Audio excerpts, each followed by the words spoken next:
गणेश चतुर्थी के दिन चंद्रमा के दर्शन क्यों नहीं करने चाहिए? क्या वजह है, क्या कारण है ऐसा जिससे गणेश चतुर्थी को चंद्रमा के दर्शन नहीं करने चाहिए?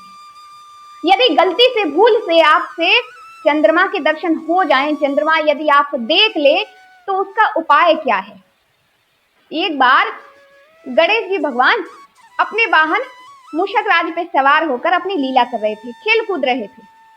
इतने में ही चूहे को मूषक राज को सामने एक सर्प दिखाई दिया, तो मूषक राज डर गए और डर के मारे वो जैसे ही पीछे को हुए, इतने में ही गणेश जी भगवान लुढ़क गए।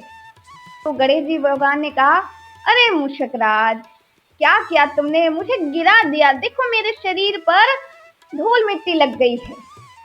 मूषक राज ने, अरे प्रभु, सामने सर्प आ गया था, इसलिए मैं डर गया, भयभीत हो गया।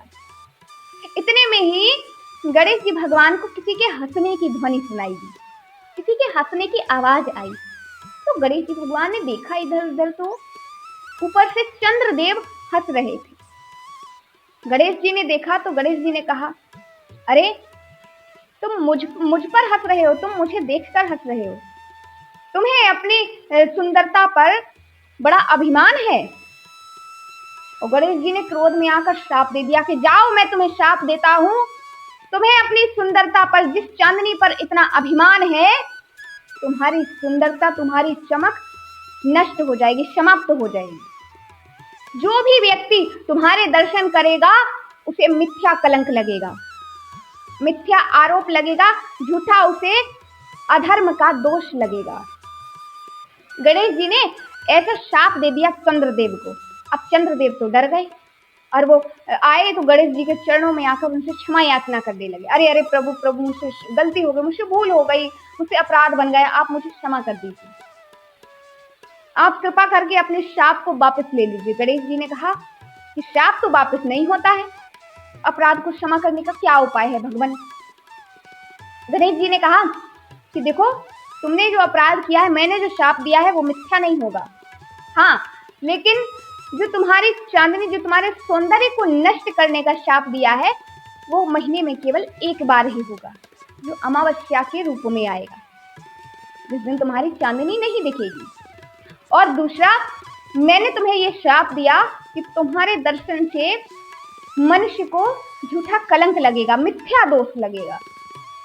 इसका उपाय ये है कि जो व्यक्ति दर्शन कर लेगा उसे दोष तो लगेगा, लेकिन यदि जाने अनजाने में उसने तुम्हारा दर्शन कर लिया, तो श्री कृष्ण और सत्यभामा की जो समयंतक मणि की कथा है, उस कथा का श्रवण कर ले, तो उस व्यक्ति को झूठा कलंक नहीं लगता है। ऐसा कहा और गणेश जी चले गए।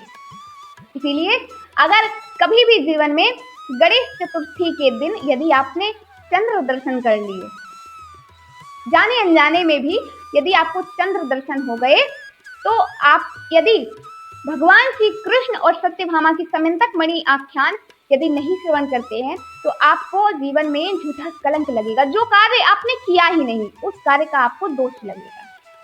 इसीलिए यदि आपसे ऐसी भूल, ऐसा अपराध हो जाता है, तो आप भगवान श्री कृष्ण और सत्यभामा के समयंतक मणि की कथा जरूर सुन लें, तो आपके जीवन से ये झूठा कलंक मिट जाएगा।